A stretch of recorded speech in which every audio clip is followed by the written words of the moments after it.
Hello everyone. Before we get started, make sure to like and subscribe, and leave a comment saying where you're from and when you watched. That way, YouTube will continue to show you stories like this. Now, let's get started. Michael and I barely slept the rest of the next day. My mind was racing with the last whispers the entity had left behind. It had promised me tomorrow night, and I knew it would return, stronger and more dangerous. Michael tried to reassure us that we still had time to prepare, but the worried look in his eyes said it all. We had only one chance: either end it or be consumed by it. Michael sought out an old priest in town who was said to have been involved in many mysterious exorcisms.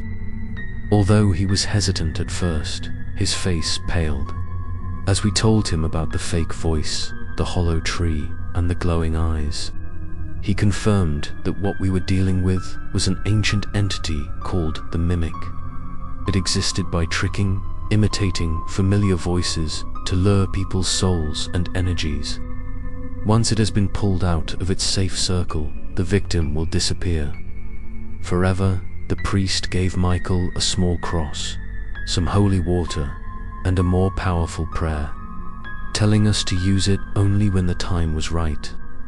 He also warned that this entity was not easy to destroy, that it might have been attached to the forest for hundreds of years. If we wanted to escape, we would have to not only be steadfast, but also face it directly where it resided. Hearing those words, I felt a shiver, but also a faint hope. That afternoon, I returned home, sat silently looking towards the forest. Every treetop seemed darker. The darkness seemed thicker than usual. I no longer recognized the peace I had seen here. During the day, now all that remained was the feeling of being trapped in a giant trap. Michael sat next to me, put his hand on my shoulder, reassuring me that we would not retreat. That night, I heard whispers around the house, as if the entity knew I was getting ready. It called my name in my mother's voice, Michael's voice, even my own. I heard myself calling out from the woods, cold and desperate. I was shocked, but Michael pulled me back down, reminding me that it was a trick.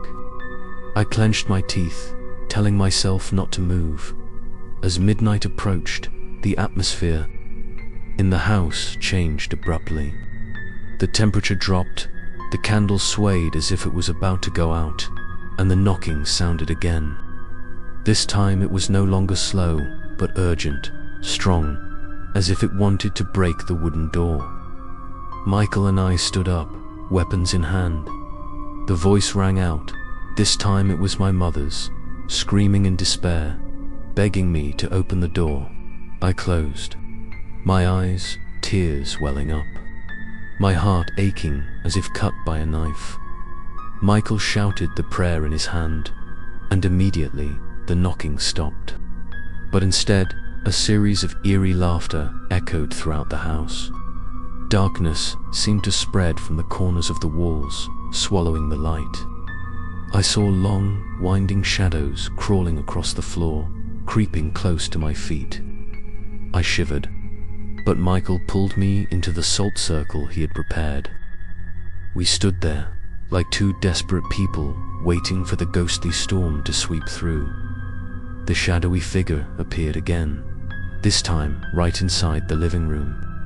It was taller, more obscure, but its eyes still glowed like two blue flames. It stared at me, an unnaturally long smile appearing. I felt my every breath being squeezed, my heart being squeezed by an invisible hand. The overlapping voices rang out, calling my name repeatedly, then pausing to whisper, "Tomorrow, I will take you away." Then it disappeared, leaving the room empty, only the smell of smoke and cold.